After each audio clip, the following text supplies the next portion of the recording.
11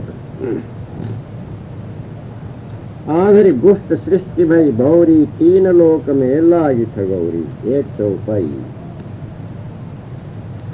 गुरुमुख द्वारा आंतरी गुष्ट कहिए वेद को तामे सृष्टि बहुरान। तीन लोक के बीच में लागी ठगौरी जान। गुरुमुख सदगुरु श्री कबीर साहब कहते हैं, सदगुरु क्या कहते हैं कि आंधरी गुष्ट कहते हैं अंधकार में अंधों की वार्ता के समान। अबोध दशा में सत्य के विवेक विचार से भिन्न होकर प्राचीन काल में रचित वेदादि वाणी को आंधरी गुष्ट कहा जाता है, क्योंकि उसमें मार्गबोध नहीं है। कोई एक ईश्वर ब्रह्म कर्ता दी की महिमा वर्णन किया है, वही वेद पुराण आदि की वाणी सुन सुन कर सृष्टि के ये सारे संसार के मनुष्य बौरी के ये भ्रमित पागल विचारहीन हुए और हो रहे हैं। इन लोग के त्रिगुणी मनुष्य व योगी ज्ञानी भक्तों के बीच में उसी वाणी कल्पना के ठगोरी के ठग विद्या व अविद्या भ्रम भूल मिथ्यापत्ति की ठगाई लग गई। बिना पारक इसका वेद कोई जान नहीं पा रहे। ब्रह्मा ठगो नाग कहाँ जाई, देवता सहित ठगो त्रिपुरारी दो तो पाई। वाणी में ब्रह्मा ठगे और शेष ठगे वो जाए। देवतन सहित महादेव ठगे और विष्णु ठगे भाई। अब ये सदगुरु श्री कबीर साहब कहते हैं, वेदादि कल्पित वाणी की मानंदी में ब्रह्मादि पंडित भी ठगे गए और उसी वाणी की ब्रह्मजाल में जाकर शेष कहते हैं बाकी के और सब एवं माने गए शेष नागादि भक्त भी ठगे गए। इंद्रादि संपूर्ण देवताओं के सहित त्रिपुरारी के ये महादेव भी योगादि वाणी में ठगे गए और विष्णु आदि वे उसी कल्पित वाणी की मिथ्या भावना में ठगे गए। पारक बोध उन्हें किसी को भी नहीं हुआ। राज ठगौरी विष्णु पर परी, 14 भुवन केर चौधरी। 3 चौपाई राज ठगौरी विष्णु पर परी आए के ताही।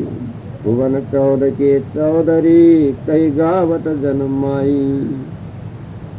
सदगुरु श्री कबीर साहब कहते हैं, संपूर्ण वाणी खाने के राज्य का महाराज बनने से राज ठगौरी की ठग विद्या आकर के विष्णु के ऊपर भी खूब दृढ़ता से पड़ गई। इसी से राज्य शक्ति से ठगाई करने का विशेष कला कौशल उनको प्राप्त हुआ। 7 स्वर्ग और 7 पाताल ऐसे 14 भुवनों के एकमात्र चौधरी के ये मुखिया मालिक शासक रूप में विष्णु ही सबसे बड़े श्रेष्ठ हैं। ऐसा गुरुआ लोग आकर भक्तों के बीच में पुराण आदि वाणी वर्णन करके सुना रहे हैं, परंतु वे भी ठगाई से नहीं बचे, सब ठगे गए। ये हुआ संक्षेपार्थ। इसका भावार्थ ऐसा है, आंधरी गोष्ठ जिसके आंख नहीं अंधे, इधर से भी अंधा है उधर से भी अंधा है, चारों ओर से अंधा है, 4 अंधे बैठे हुए बातें करने लगे। हमने पूर्व दिशा देखी थी, एक अंधा ने। दूसरा कहता है मैं पश्चिम दिशा देख के आया। तीसरा अंधा कहता है मैं दक्षिण दिशा देखा। चौथा अंधा कहता है मैं उत्तर दिशा देखा। अपने अपने बातें बता लेंगे। अंधे तो अंधे ये देखे क्या, इधर उधर से सुन के आए और बताए कि मैंने ये देखा देखा ही कहते हैं वो लोग, सुना हुआ को भी देखा कहते हैं। तो जो है कि ऐसा बातें, अब उनमें कोई किसी का बात नहीं मिले तो ये उसने लाठी चलाए, उसने लाठी। अन्नों के बाहर था 2-2 लाख। लाठी लाठी ट्वाक टूक लग गया, किसी के सिर फूटा, किसी के हाथ में लगा, कोई समाधान ही नहीं। बेढंगे की बातें करे, गपोड़ संख लोग अब लाठी चला करके जो है मारपीट करने लगे। तो ऐसी आंधरी गोष्ठी सृष्टि वैभव। आंधों की बात में जो है कि कौन सा सच्चाई होगा। अब उसी की बात सुन सुन करके तांतियार पैठ गए। आंधर कहे समय हम देखा तांतियार पैठ गए। अब उसमें क्या है, खाली बोलना है। तो ऐसे आंधरी गोष्ठी में सारा सृष्टि बौरी हो, पागल हो गए। इसका भावार्थ ऐसे, आंधर उसको कहते हैं विवेक नहीं, विचार नहीं, पारक नहीं, निर्णय नहीं, सत्यासत्य का ज्ञान नहीं। ऐसे अविवेकी को यहाँ आंधर का, अंधे का, अविवेकी। उसकी गोष्ठी क्या है, वार्ता है। वार्ता क्या है, जैसे वेद बनाया कल्पना से, आंधरी गोष्ठी वेद का नाम है। अविवेकी ने जो है कि वाणी बनाया। जैसे दर्पण में एक तो अंधा दर्पण, एक पारा वाला दर्पण, उसके पीछे पारा लगा दिया है तो चेहरा दिखेगा, और जो है कुछ नहीं लगाया तो आर पार इधर का उधर दिखेगा, मुंह नहीं दिखेगा। कांच में, शीशा में, दर्पण तो पारा लगाया होगा, अपना चेहरा दिखेगा। तो ऐसे जो है कि आंधरी जिसमें जो है पारा नहीं लगाया है, पारक नहीं है। वेद की कल्पना में पारक नहीं है, शास्त्र की कल्पना में पारक नहीं है, पुराण की कल्पना में पारक नहीं है। ऐसे पुटन्ना में कहा पारक, क्या पंडित की पोर किया जो रात दिन में लिया, वो पारक नहीं है, निर्णय नहीं है। ब्रह्म है, कोई ईश्वर है, कोई परमात्मा, कोई भगवान, कोई अल्लाह, उसकी महिमा है, वो आंधरी गोष्ठ है। अब वही वेद पुराण की वाणी को पढ़ करके उसी की चर्चा पंडित और मौलवी लोग बतलाते हैं। सृष्टि के संसार के जो है कि भ्रमिक अवोध सुन के बौरा गए, पागल हो गए। हाँ हाँ वही सत्य है, वही सत्य है। हमारे जो गुरु लोग कहते हैं, हमारे वेद शास्त्र में कहा है, हमारे कुरान में कहा, हमारे वेद में कहा, हमारे पुराण में कहा, बस वो पक्ष लेने लगे। हाँ वही पागल के समान जो है कि अकबक झक करके जो है कि चलने लगे। तो तीन लोग में लागी ठगोरी। इसी तरह से तीनों लोग में ठगोरी लगी है। तो जो है कि तीन लोक में जब ठगोरी लगी, तब तीनों लोक में रहने वाले जितने मनुष्य हैं सब लूटे गए। कर्म पास है योगी ज्ञानी ध्यानी और जो है कि संसारी रजगुणी सदगुणी तमगुणी सब के सब तो ठगा है। अब उसी ठगाई में तुम भी पड़े हो, तुम भी कोई ठगाई से बचे नहीं हो। अब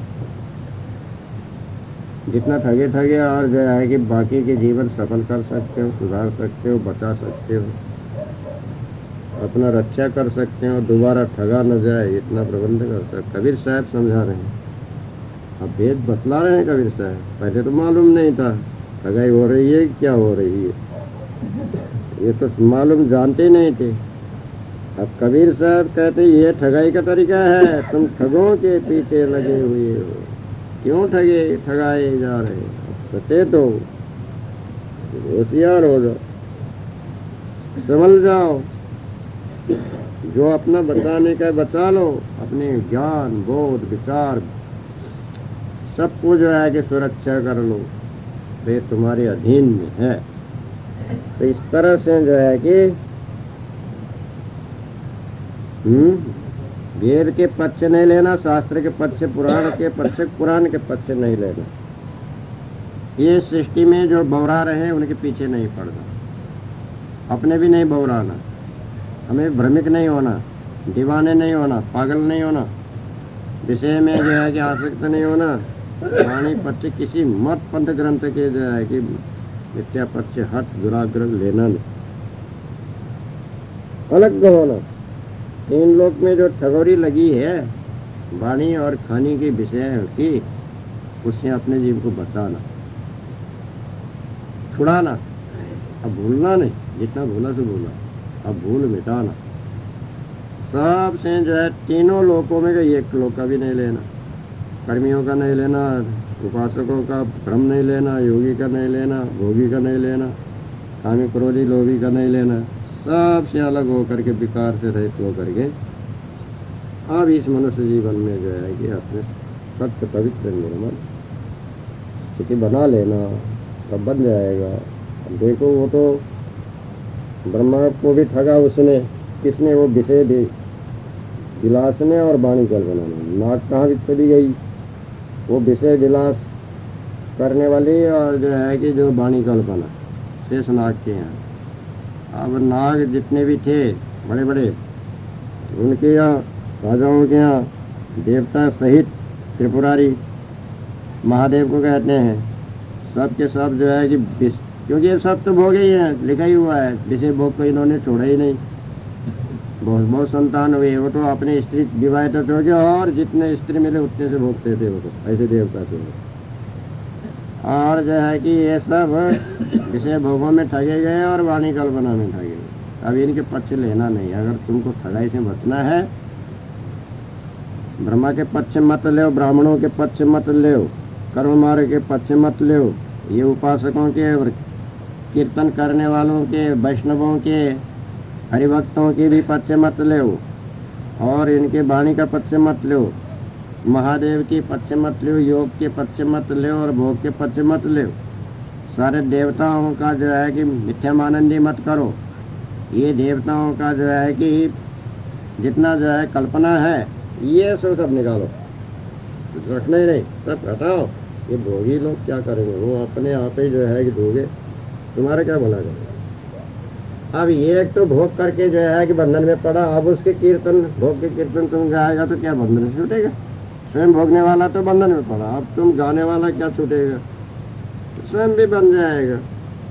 इसलिए जो है कि ये भोग के कीर्तन करने से और जो है कि कृष्ण लीला, राम लीला और जो है कि विष्णु लीला, शिव लीला और जीव लीला, जगत लीला जो है कि नर लीला, अब ये लीला में तो सारा बंधन में पड़ा हुआ है। अब उसी का जो है कि मानंदी करके उसी का बढ़ाई करने से तुम्हारा कुछ भी फायदा नहीं होगा। ना ज्ञान छूटेगा, ना लोभ काम क्रोध छूटेगा, ना ज्ञान होगा, ना ध्यान होगा। ये सारा विकार त्याग करके अपने आप जो है स्वच्छ पवित्र बोधवान रहनीवान रहस्यवान बनो और जो है कि सदगुण को धारण करो। अब वही वाणी कल्पना और विषय की ठगोरी तो विष्णु के ऊपर भी पड़ गई। विष्णु को तो 14 भुवन के 14 ही मालिक कहा है। 14 भुवन में जो है भूरलोक, भुवरलोक, स्वर्गलोक, जनलोक, तपलोक, सत्यलोक, ये 7 स्वर्गलोक कहलाता है। अतल, वितल, सुतल, महातल, रसातल, तलातल, पाताल, ये 7 पाताल कहलाता है। ये 14 भुवन हो गया। अथवा 14 विद्या, 14 लोक में जो है चौधरीपना विशेषता मुखिया विष्णु का रखा गया। अब वो विष्णु के ऊपर भी, क्योंकि विष्णु भी जो है कि अपने लक्ष्मी तो थी और लक्ष्मी को छोड़ करके वहाँ वृंदा जो पतिव्रता थी उसके सत्य देगा, अब उसके पति को मार डाला। उधर जो है कि महादेव से लड़ाई करा करके शंखचूड़ जालंधर दानव को मरवा दिया। अब वो विष्णु जा करके उसके जो है कि पतिव्रता रघुनाथ। अब ये तो पुराण में लिखते हैं। चौधरी लोग का तो ये काम है। तो इनके जो है कि उपासना करने से, इनके जो है कि पीछे पड़ने से, इनके नाम से तुम्हारा कुछ न विषय छूटेगा न बंधन छूटेगा। तो इनका ही नहीं छूटा, तुम्हारा क्या छूटेगा? तो इससे जो है कि ये रास्ता को भी छोड़ो। ये वैष्णवों के मार्ग को और जो है कि इनके अहंकार को, इनके कल्पना को, इनके भ्रम को, इनके भूल को, इनके विकार को छोड़ो। अब जो है कि सत्वगुणी, शुद्ध सत्वगुणी सदगुरु संत महात्मा की गुरुभक्ति को ले, गुरु का ज्ञान लो, गुरु का बोध लो। अब गुरु के जो है कि आचार विचार में अपने जो है चेतन पर ठहरो, तभी तुम्हारा जो है कि वर्तमान मनुष्य जीवन सफल होगा। ये जीवन में जो है कि इसी तरह से तुम शुद्ध लेकर के अपना जो है कल्याण करो। ये हो गया इसका भावार्थ। आदि अंत जाकी झलक न जानी, ताकि डर तुम कायक मानी। चार चौथाई। आदि अंत काहू जानी नहीं, काये डर पहुताही। सो मिथ्यानुमान है, रज्जु में सर्प दिखाई। सदगुरु श्री कबीर साहब कहते हैं, जिस ब्रह्म परमात्मा ईश्वरादि के आदि अंत को, आदि कहिए जन्म से, अंत कहे मरण तक, और आदि कहिए जगत से, अंत कहिए ब्रह्म तक के भेद को भी कोई किसी ने आज तक झलक कहिए कौड़ी बत, झलक मात्र, झलक कौड़ी के बदले कौड़ी के समान भी झलक मात्र भी नहीं जाना, जान नहीं सका, ऐसा कहते हो, तब फिर उसका डर तुमने क्यों मान लिया? व्यर्थ क्यों डर रहे हो?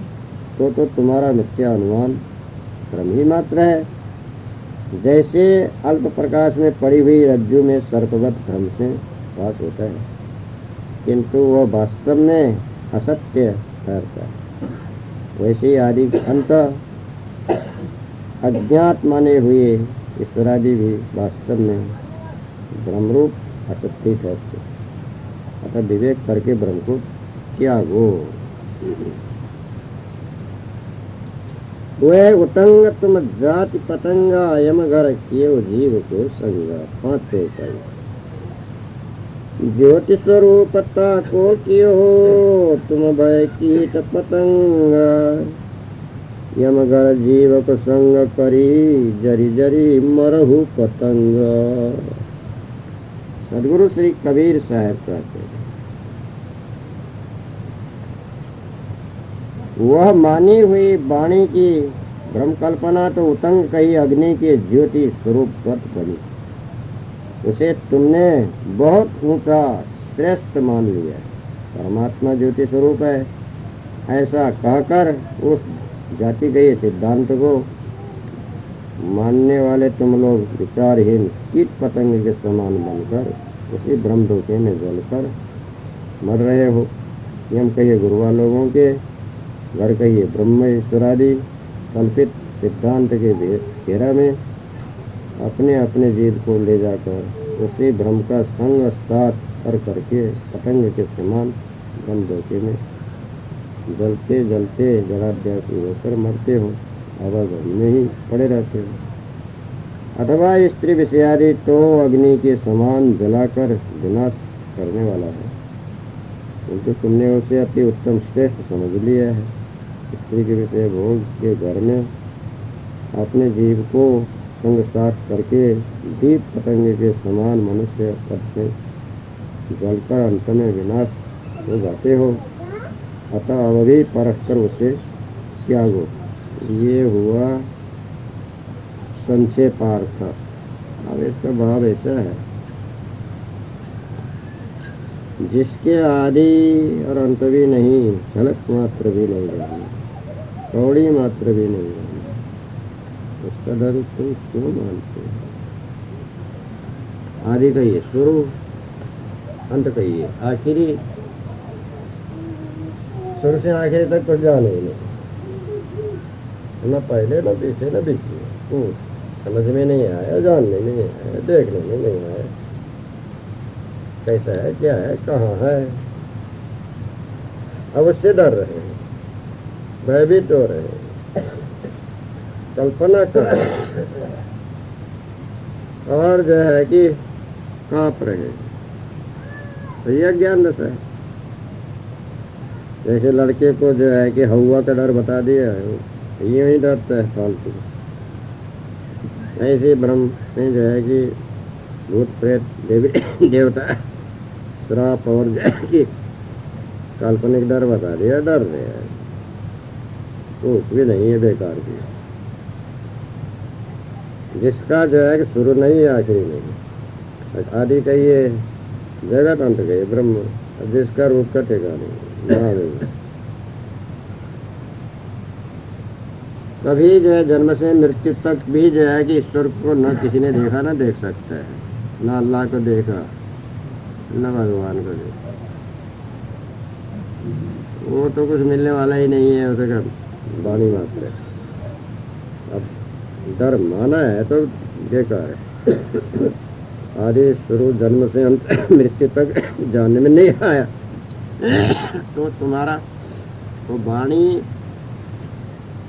उसको मानो मत, और विषय ही तुम्हारा बंधन है। तुमको जानने में आए ना आए, लोभ काम क्रोध मोह मद मत्सर आशा तृष्णा जितना है वो यही तुम्हारा बंधन है। विषेच्छा कामेच्छा भोगेच्छा जड़ाध्यास। अब इससे जो है कि छूटने का डरते हो तो छूटे, चाहे डरो चाहे शरीर तो छूटेगा ही छूटेगा। मरना न चाहते हुए भी मरी जाएगा। शरीर तो नाश होगा, जीव का स्वरूप का नाश नहीं, शरीर तो छूटेगा। इसलिए माना अज्ञानता, अबोध से, मूढ़ता से। अब कम से कम इसका तो जो है कि अब ज्ञान प्राप्त करो। मनुष्य जन्म में पाए हो, कबीर साहब समझा रहे हैं, बारही गुरु भेद बतला रहे हैं, उसका आदि अंत को भी जान लो। विषय का और कल्पना का, भ्रांति का, बंधन का, उसका डर भी मिटा लो, मरने का डर भी मिटा लो, भूत प्रेत का डर भी मिटा लो, ईश्वर ब्रह्म अल्लाह का क्रम भी मिटा लो, डर भी मिटा लो, सब भय मिटा के निर्भय हो जाओ। निर्भय होकर के अपना जीवन कल्याण करो। वह वाणी कल्पना और इस जो विषय तो जो है कि पतंग कहीं अग्नि के समान, तुम पतंग के जाति के समान बन गए तो जलोगे ही, विनाश हो जाएगा। ऐसे तो अनंत जल भी थे, इसके जन्म भी ऐसे जल जाएगा। अब जीव के जो है कि यम का घर में जीव जाएगा तो जैसे कसाई के यहाँ जो है कि बकरा जाएगा तो मारेगा, हत्यारे के यहाँ जो है कि जीव जाएगा तो हत्या हो गई। कैसे हुआ भाई, काटो माता। ऐसे ही जो है कि तुम अग्नि में जा करके जो है घुसोगे तुम मरोगे नहीं, पतंगे समान मरी जाओगे। कैसे विषय भोगों में, वाणी कल्पना में, धर्ममूल में, मत पंथों में जा करके जो है कि ऐसे कुजाति में जा करके फंसोगे तुम मरेगा ही। चाहे अग्नि में जा करके घुसो तो मरोगे, पानी में जाके डूबोगे तो मरोगे, और जो है कि कुएं में छलांग मारोगे तो डूबोगे, समुद्र में जो है कूदोगे तो मरोगे। मरने की जगह, आत्महत्या की जगह में जाओगे तो विनाश हो गई। गुरुआ लोगों के यहाँ जाओगे या जो है संसार में जो है कि काम करो लोग में जाओगे तो जो है तुम्हारा विनाश होगा।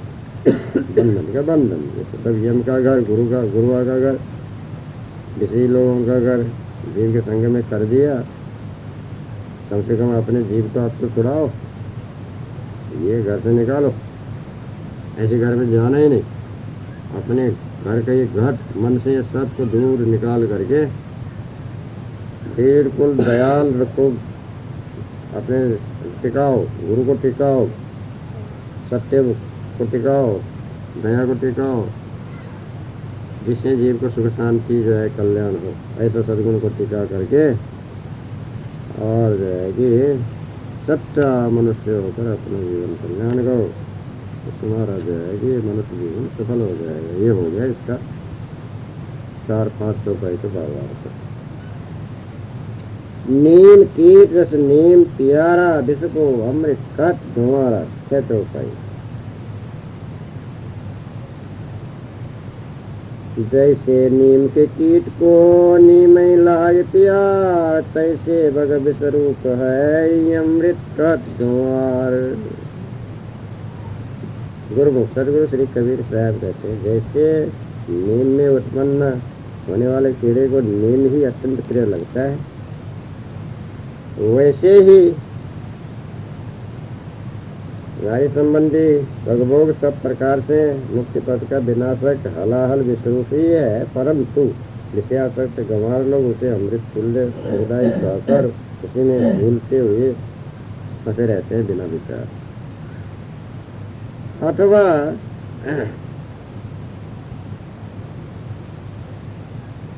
तो जो है कि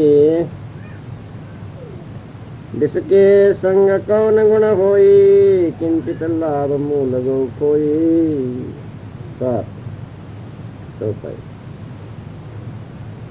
जिस विषय के संग में कौन लाभ होए पाए, किंचित सुख के कारण मूल आए गवाए। सदगुरु श्री कबीर साहब कहते हैं, अथवा अनेक मत पंथ ग्रंथों की वाणी कल्पना रूप नीम मेल लिप्त कीटवत, उसके पक्षपाती लोगों को वही भ्रम कल्पना अतिप्रिय हो रही है। इसी से योगानंद ब्रह्मानंद आदि सूक्ष्म विषय जो मुक्ति पद के घातक विस्वरूप है, उन्हीं को पारहीन गंवार लोग अमृत बतलाकर भूल से बुलाते रहे। विस्वरूप अनुमान कल्पना की वाणी की मिथ्या मानंदी और इसके संबंधित पंच विषय भवों के संग साथ क्यों लगता है कि भाई तुमको वास्तव में कौन सा गुणवा लाभ होगा? कुछ नहीं होगा। किंचित वृत्ति की स्थिरता से तुमको तुमने जो लाभ मान लिया है, उसी कारण से भ्रम भूल बस अपने हाथ में आए हुए मूल ये मनुष्य जीवन में हमसे पद के सद्गुण विवेक विचार सविवेकता मुक्ति पद को भी व्यर्थ में खो दिया। जब मूल ही खो गया तब आवागमन में दुख भोगने के सिवाय और क्या रह गया। अतः आगे सचेत होकर पारक बोध प्राप्त करो। विश्वामृत गो ये कैसानी, जिन जानी तिन विष कै मानी। 800 विष विषय जीव अमृत गयो एक में शान, जिन जाना निज परगते तिन विषय विषमान। सदगुरु श्री कबीर साहब कहते हैं, विष के ये पंच विषय, स्त्री भोग विषय, वाणी कल्पना के ब्रह्म ईश्वर आदि विषय एवं योगानंद ब्रह्मानंद आदि विषय, ये सबके सब मुक्ति पद के विनाशक होने से वास्तव में विस्वरूप ही है। दूसरी ओर चैतन्य जीव अगर अमर अक्षय होने से स्वयं ही अमृत स्वरूप है, तथापि पारक बोध न होने से अमृत स्वरूप जीव ब्रह्म भूल से उन्हें विषय रूप विष में सम्मिलित होकर एक में सन गया। इस प्रकार विषमृत दोनों एक में मिल रहे हैं। अब जिन्होंने सदगुरु की कृपा से प्राप्त निज पारक बोध के बल से विवेक विचार करके उनको अच्छी तरह से जान लिया, वे फिर उन सर्व विषयों को वास्तव में विषय समझकर उनकी नित्य आनंदी को सर्वथा त्याग देते हैं, निस्वरूप में स्थित निर्बंध मुक्त होते हैं।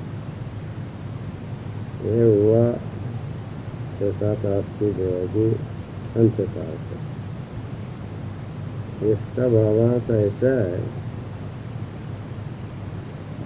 नीम के कीड़े को नीम ये होता है जिसको अमृत कहने वाला गंवार होता है, ऐसे ही है, ऐसी ही बात है। इसी तरह से विषयी को विषय, भोगी को भोग ही प्रिय होता है, और जो है कि लोभी को धन प्रिय होता है, कामी को स्त्री प्रिय होती है, मोही को परिवार प्रिय होते हैं। और ऐसे ही जो है कि एक एक प्रीति एक एक में मान रखता है। कई मत पंथ के मानंदी कर रखता है, अपने अपने जो है कि मानंदी है, वही प्रिय है। अब इसको अमृत कहने वाला गंवार है तो जो है इसी तरह से सारा संसारी गंवारों का बस्ती है। ये जितने भी जो है जटाधारी भी गंवार, खाक लगाने वाले भी गंवार, सन्यासी बने हुए भी गंवार, और ये जो है कि पंडित हुए सब गंवार लोग, और कान फड़ाने वाले भी गंवार। जितने मत पंथ चर दर्शन 96 पाखंड के रूप बनाए बहुरूपीय लोग, सब गंवार लोग, सब गंवारों की बस्ती है। ये विश्व अमृत कहने वाले ही है। जड़ को चेतन कहते हैं, दुख को सुख मानते हैं, बंधन को मुक्ति समझ जाते हैं, मिथ्या को सत्य कहते हैं, शरीर को सत्य कहते हैं, इसलिए वास्तव में ये सब गंवार हैं, संसारी विषय लोग और भ्रमिक गुरु वालों। सदगुरु कहते हैं कि अब तुम तो नीम की किस्मत बनो,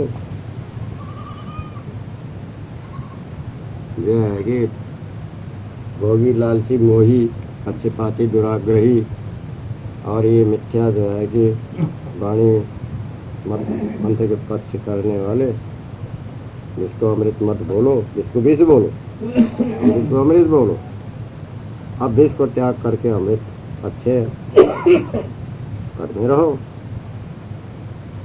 विष विषय है,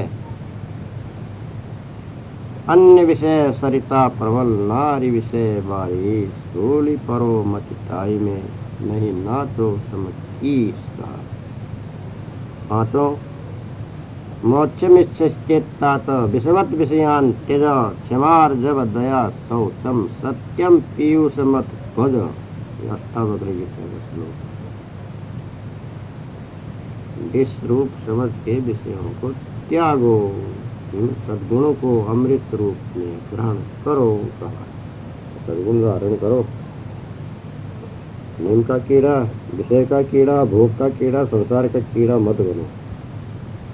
नहीं तो कीड़े होगे फिर भी जन्मांतर में पशु बनोगे। तो ऐसा जो है कि आसक्ति वासना तो जिसको अमृत मत कहो, भोग को सुख मत कहो, और कल्पना को जो है कि बड़ाई अमृत मत कहो। इसको जो है परित्याग करके अजर अमर अविनाशी चेतन ही अमृत है। गुरु का बोध ही अमृत है, वचनामृत, ज्ञानामृत, बोधामृत। वो ऐसा बोध लेकर के सर्वजय विषय विकार वाणी कल्पना से रहे स्वच्छ पवित्र तन वाला अपने जीव को बनाकर अपना आत्मा उद्धार करो। जिसके संग में कोई गुण नहीं होता है, भोग में कोई गुण नहीं होता है, किंचित लाभ मूल्य से लाभ आनंद थोड़ा सा है, परंतु जो है कि उसमें मूल मनुष्य जन्म ही हो गया, आयु हो गया, तब क्या दोबारा बन सकता है? वो तो मरेगा फिर, थोड़ा तो नहीं जाएगा। इसलिए जो है कि उसमें समय बर्बाद मत करो, आयु मत करो। उससे अलग होकर के अपने इस अनमोल आयु को जो है कि अपना जीवन कल्याण के मार्ग में लगा। जिस अमृत एक में सन गया है, यानी विषय रूप शरीर और जो है अमृत अगर हमारा अविनाशी चैतन्य इस एक में जो है सन गया, मिला जुला घुला है। और जिसने जाना विषयों को विष करके मान लिया, उसने अपना मनपसंद कर्म हटा लिया और अपने स्वरूप को अगर हमारा अविनाशी जान करके उसी में एकाग्र स्थिर शांत हुआ, उसका कार्य सिद्ध हो गया।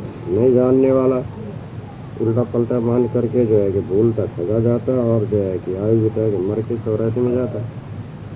जानने वाला अपने उसी आयु के भीतर में सब वासना त्याग करके अपना जीवन कल्याण करता है, बंधन से छूट से मुक्त हो जाता है। तो मुक्त होने का काम करो, यही तुम्हारा जो है कि मनुष्य जन्म का जो है कि सार सफलता होगा।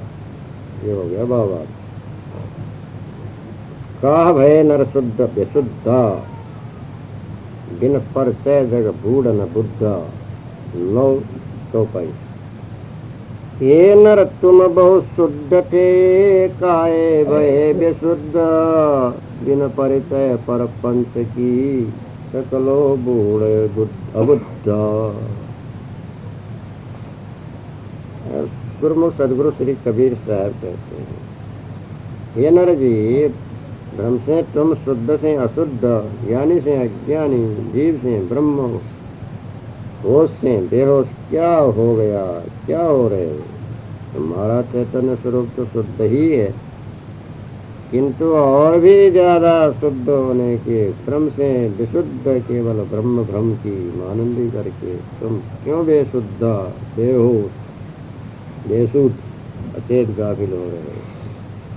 अब क्यों सुरवरी होकर बेभान बन रहे, भ्रम भूल में क्यों पड़ रहे? हानि जाल और वाणी जाल है दोनों ओर के जगत के प्रपंच में भवबंधन ही लगा हुआ है। उन प्रपंचों का परिचय कई यथार्थ जानकारी हुए बिना जगत के संपूर्ण अबुद्ध कहिए बुद्धि विचार से हीन भ्रमित लोग उसी में भूल कर जराद्यासी हो डूब कर मरते जा रहे हैं। अतः पारक बोध का परिचय प्राप्त करके अभी अपना बचाव करो। मत के हीन कौन गुण कही लालच लागी आशा रही। 10 चौथाई। मतिहीना काहे कहो जाते बुद्धि न सहाय लालच लाए झूठ की तामे जन्म गंवाए। सदगुरु श्री कबीर साहब कहते हैं गुरु बुद्धि के हीन भ्रमिक लोग विवेकादि हमसगुण एवं पारक बोध की बात कौन क्या कहे जो उनको ही मालूम नहीं है। ऐसे मतीन तुम क्यों हो रहे हो? तो कहो जिससे बुद्धि विचार विनाश हो जाता है उन भ्रम धोखा में उस भ्रम धोखा में लगने लगाने से भी मतीन हो रहा है। अब उसे गुण की बात कहने से भी कौन ग्रहण करेगा? क्योंकि विषयानंद ब्रह्मानंदादि मिथ्या भ्रम धोखा का लोभ लालच उन सबको खूब लगा है। पानी वानी प्रपंच का खूब आशा भरोसा ले रहे हैं। वही उनके मन में टिका है। उसी में वह मनुष्य जन्म देर से ही बिता रहे हैं। आशा तृष्णा के कारण जगत बंधन में खूब भ्रमे कर रहे हैं। ये हुआ इसके 10 चौपाई का अंतसार। इसके भाव ऐसा है सदगुरु कबीर साहब कहते हैं हे नर हे मनुष्य हे जीव तुम स्वरूप से तो शुद्ध ही था। विशुद्ध बेहोश क्यों होता है? चेतन स्वरूप से शुद्ध था निर्मल था और भ्रम धोखा कल्पना विषय में लग करके और बेशुद्ध विशेष शुद्ध होने की लालच से भ्रम से धोखे से बेशुद्ध क्यों होता है? बेहोश क्यों होते? क्यों बौराते? ये क्या हुआ? ये तो और उल्टा कर दिया, बेकार कर दिया, हानि कर दिया, नाश कर दिया। शुद्ध से बेशुद्ध, मुक्त से बंधा, अल्लाह से हानि, तो ये तो जो है बिगाड़ने का काम है। अब तुमने धोखा में पड़ा तो अब तो भी जो है सुधारो। बिना पढ़ते है ये बिना पढ़ते बिना जानकारी के तुमने उल्टा आने के आप परिचय प्राप्त करो अपने स्वरूप को। बोले नहीं बोलते अबुद्धि वाले जगत में डूब गए आने वाली जाल में। अब बुद्धि प्रकाश करो, गुरु बुद्धि प्राप्त करो, परिचय प्राप्त करो, करके करेगा कर्तव्य का अपने चेतन पर भी कार्य करके विषय जाल वाणी जाल मत पंथ का गृहस्थ का सबका पक्ष त्याग करके और अपने जो है कि स्थिति ठहराव करो। हमसे पद में पारक पद में अपने जीवन कल्याण करो। अब ये मति के हीन बुद्धि के हीन गुरु बुद्धि जिसके पास नहीं वो गुण की बात तो क्या कहेंगे? लालच में लग के आशा भरोसा तृष्णा करके जो है कि बांधते हैं। तो इसलिए जो है कि मतिहीन के पीछे मत लगो, प्रेमिकों के पीछे मत लगो, गुरु वालों और विषयी लोगों के पीछे मत लगो। गुण के बात जो है कि वो तो जो पारखी संत हैं विवेकी हैं वही कहेंगे। उन्हीं के जो है कि साथ में लगो, उन्हीं के सत्संग में लगो, उन्हीं के बोध में लगो, विचार में लगो, परमार्थ में लगो, सत्य की बात कहो, गुणी की बात कहो, निर्णय की बात कहो, हित की बात कहो, सारे वर्णन करो। लालच में मत लगो। लालच बुरी बला है। तो जो है कि लोभ लालच में कभी लगना नहीं। सारा लोभ सारा लालच परित्याग करके कहीं का आशा भरोसा कृष्णा नहीं रखना। जाल है आसानम परमम दुखम नैराश्यम परमम सुखम। आशा नाम नदी मनोरथ जला तृष्णा तरंगा कुला रागा ग्राहवती वितर्क विहगा ध्वंसिनी। मोहावर्त सुदुस्तरोति गहना प्रोत्तुंग चिंता तटी तस्या पारगता विशुद्ध मनसो नंदंती योगेश्वर। भक्ति हरि है 12 शतक में श्लोक था। तो आशा से पार उतर जाओ, ये आशा की नदी में मत बहो, कहीं का लोभ लालच मत करो, जगत विषयों का, धन का और जय ब्रह्मेश्वरों का, देवी देवताओं का, स्वर्ग आदि का ऐश्वर्य, सबसे सिद्धि नवनिधि, कहीं कभी लोभ लालच मत झूठ है। तो आशा वासा कल्पना को त्याग करके अपने शुद्ध चैतन्य में रहो, हमसे पद में रहो। इसी समय में जो है कि अपने सद्गुण रहने को धारण करके अपने जीवन कल्याण करो। ये हुआ इसका जो है कि भावार्थ। रमैनी जा रखे साखी साखी मुआ है मरी जाओगे मुए की बाजी ढोल सतन सने जग भया सैदानी रही गो बोल। गाया है सो मरी गया गावे सो मरी जाए जाके भरोसे नाचत हो ढोल बजाए बजाए। स्वप्न बटे जग हो गए ऋषि और अवतार वचन निशानी रह गया जो उनका व्यवहार। मैंने 11 के साखी 11 का ये अर्थ है। गुरुमुख सदगुरु श्री कबीर साहब कहते भूतकाल में ब्रह्मादि जितने भी बड़े बड़े हो गए वे सब भी बिना पारक गणाध्यासी होकर समयानुसार मरते गए। अब आयु पूर्ण होने पर तुम सब लोग भी मर जाओगे, अभ्यास बस आवागमन चक्कर में ही करते रह जाओगे। मृतक पशु का कर्म मड़ा हुआ ढोल बजा बजा कर नट बाजीगर लोग खेल तमाशा दिखाकर केवल स्वार्थ सिद्ध करते हैं। सर्वत प्रथम के बद्ध जड़ाध्यासी मृतक मनुष्य की कही हुई बाजी रूप वाणी का ढोल बजा बजा कर अनेक मतवाद के खेल तमाशा दिखाने वाले भी स्वार्थ की ही सिद्धि में लगे हैं, क्योंकि वह सब स्वप्नवत ध्यान धारणा में दिखाई देता हुआ ज्योति प्रकाश आनंद अनहर आत्मा इत्यादि सूक्ष्म विषयों को ब्रह्म ईश्वर परमात्मा भी मानकर ब्रह्म से स्नेह करने वाले वैसे सब जगत के जीव स्वप्न स्नेही हुए और हो रहे हैं। पारिक स्वरूप की स्थिति न होने से वे प्रथम के सब जीव आवागमन में पड़े दुख भोग रहे हैं। अब केवल उनका बोल कहिए गाड़ी बचन की सैदानी कहिए चिन्ह निशानी मात्र रह गई। अब उसी के भरोसा में रहने वाले अबोध सब लोग भी अंत में 84 योनियों के चक्र में पड़े दुख भोगते रहेंगे बिना पार। अथवा जिसने प्रथम वेद कुरान आदि वाणी गाई थी बिना पारक जड़ाध्यासी होकर वो तो उस समय में ही मर गया। अब जो वही वाणी गाएंगे वह गा रहे हैं वे भी ब्रह्म बंधन में बनकर मर जाएंगे। ये मनुष्यों जिस ईश्वर खुदादी के भरोसे गुरुवार लोगों की कल्पित वाणी का ढोल बजा बजा कर तुम लोग नाक से कूदते गाते जा रहे हैं, किंतु वह मिथ्या ब्रह्म दोषा तुमको 84 योनियों के चक्र के आवागमन से कभी नहीं बचाएगा। अंत में मरकर दुख ही भोगोगे। 10 अवतार व 24 अवतार और ऋषि मुनि महर्षि बड़े बड़े पंडित योगी ज्ञानी भक्त प्रथम जो जितने भी हुए वे समयानुसार मर मर के चले गए। जगत में उनके संपूर्ण कार्य स्वप्नवत विलीन अदृश्य हो गए।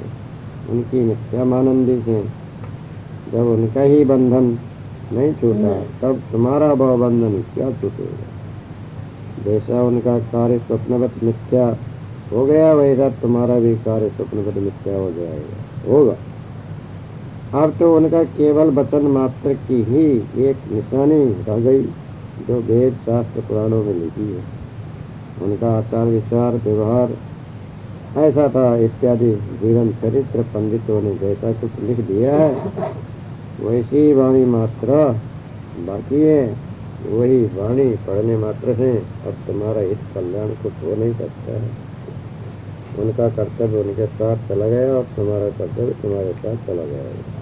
अतः पारगोत प्राप्त करके ब्रह्मभूल मिटाकर अपना जीवन कल्याण जीवन का हित कल्याण करो। ये हुआ संकेत। इसका भाव ऐसा है हुआ है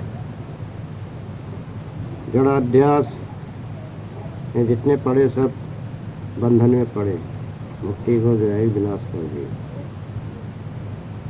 ये 500 तत्व तो मरा ही हुआ है चेतन रहित। पृथ्वी में चेतन नहीं, पृथ्वी के कार्य कारण अचेतन है, जल के कार्य कारण अचेतन है, और जो है कि अग्नि के कार्य कारण अचेतन है, वायु के कार्य कारण अचेतन है, आकाश में फूल अचेतन। ये सब मृतक है। मृतक शरीर नाश सब हाथी ही अपना है। कौन है? पुतला है। वो उसी का कार्य रूप शरीर ही है नाश होने वाला परिवर्तनशील। ये चेतन का स्वरूप नहीं, चेतन के सबका संबंध से कर्म फल भोगने के लिए बना हुआ शरीर भी जड़ रूप मृतक रूप नाश वाला कार्य रूप। अब ये भी जो है कि जड़ है, मूल है, चेतन स्वतंत्र है, चेतन के आने से ही जीवित होता है, उसका नाम जीव है। जीव आने से जीवित, सजीव, जीव सहित का सजीव, निर्जीव, जीव रहित का निर्जीव, पांचों तत्व तमाम अनंत ब्रह्मांड कार्य कारण चंद्र सूर्य तारागण सब अचेतन, अनंत असंख्य परमाणु सब अचेतन। चेतन तो जितने देहधारी हैं मनुष्य पशु पक्षी कृमि कीट वो चेतन है, वो उतने ही चेतन अलग अलग अनंत दिव्य अनंत वो है। जितना जड़ का विस्तार सब मरा हुआ है। अब पहले जितने देहधारी हुए सब शरीर छोड़ छोड़ के चले गए। अब तुम भी मर जाओगे, शरीर धारण किया, शरीर तो छूटेगा ही, जो जन्मा तो मरेगा ही, आया है तो जाएगा, रंग तो फकीर, कोई सिंहासन चढ़ गया, कोई बांधा जाते जन्म लिया वो तो जाएगा ही, जो जन्मा तो मरेगा ही। तो पहले वाले जो है कि जड़ का विस्तार और जड़ के मानंदी करके मुक्ति का विनाश किया और शरीर भी छोड़ के गए, तुम हुआ है और तुम भी मर जाओगे, तुम्हारा भी शरीर छूट जाएगा, मुझे की बाजी दो। अब मरे हुए पशु की जो है कि जो चमड़ी मर करके ढोल बजाया तो आवाज किया, नाचने गाने भर के ले हो गया। तो ऐसे मरे हुए लोगों की वाणी का ढोल पीटा तुमने। पहले जितने हुए वेद बनाया, शास्त्र बनाया, कुरान बनाया, पहले की वाणी कल्पना लिया, उसका ढोल पीटा, खूब गाया, सिर हिलाया, नाचा कूदा, और हाँ हाँ यही बात ठीक है। तो क्या है, कुछ पारख दीजिए। यूं ही उनके वाणी का ढोल पीट करके जो है कि पत्ते पकड़ने से कुछ फायदा नहीं होगा। अगर तुमको फायदा करना है तो विषय वासना मन से बिल्कुल हटाओ, और वाणी का कोई पत्थर मत लो। राम रहीम और जो ईश्वर खुदा अल्लाह ये सब का जो है ब्रह्म पकड़ो ही मत, सब का सब छोड़ो। ये कचरा पट्टी काय को ठोसते हो, काय को भरते हो भीतर, ये तो वाहियात का है।